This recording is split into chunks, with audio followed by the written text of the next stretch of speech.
अस्सलामुअलैकुम वरहमतुल्लाहि वबरकातुहू।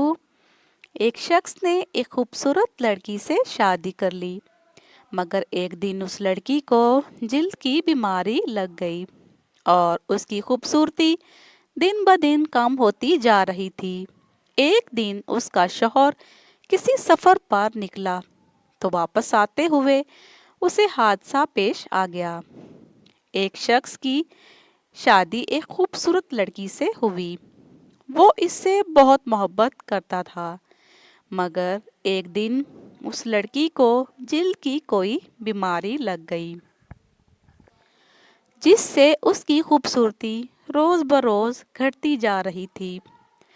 एक दिन उसका शौहर किसी सफ़र पर निकला। वापस आते हुए इसे हादसा पेश आ गया और उसकी दोनों आंखें चली गई। खैर, उनकी अज़वाजी ज़िंदगी यूं ही चलती रही और उसकी बीवी की खूबसूरती मज़ीद घटती रही, मगर अंधे आदमी को इस बात का इल्म नहीं था, लिहाजा उनकी ज़िंदगी पर इसका कोई भी असर ना पड़ा। दोनों एक दूसरे को पहले की तरह ही चाहते थे और एक दूसरे का बहुत ख्याल रखते थे। खुदा का करना ऐसा हुआ कि एक दिन उस लड़की का इंतकाल हो गया। उसका शौहर बहुत गमगीन था।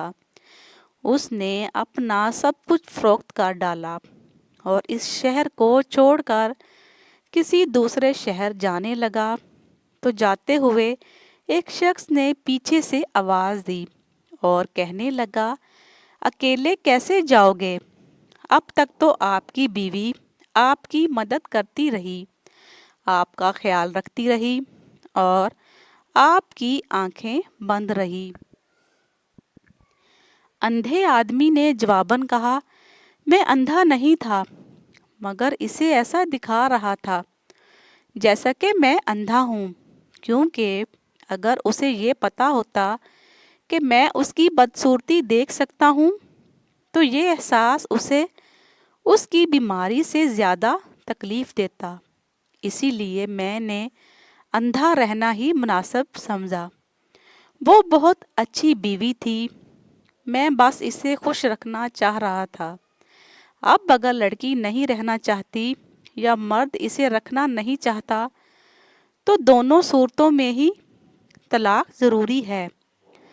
तलाक के बाद लड़की किसी दूसरी जगह शादी नहीं कर सकती, क्योंकि निकाह पर निकाह करना हराम है। निकाह के वक़्त अगर हक महर तय पा गया था और खलवत सही नहीं हुई तो ऐसी सूरत में आधा हक महर वाजिबुल-आद है, मर्द को देना पड़ेगा। और अगर खलवत सही हो चुकी थी तो ऐसी सूरत में मर्द को पूरा हक महर अदा करना पड़ेगा। अगर लड़की चाहे और वो अपनी जान छुड़ाना चाहती है तो हक महर माफ़ भी कर सकती है, ताकि वो शख्स इसको आसानी से तलाक दे और ये लड़की किसी दूसरी जगह निकाह कर ले। मज़ीद अच्छी इंफॉर्मेटिव वीडियोस के लिए हमारे चैनल को ज़रूर सब्सक्राइब करें। लाइक और शेयर भी लाजमी करिएगा। शुक्रिया।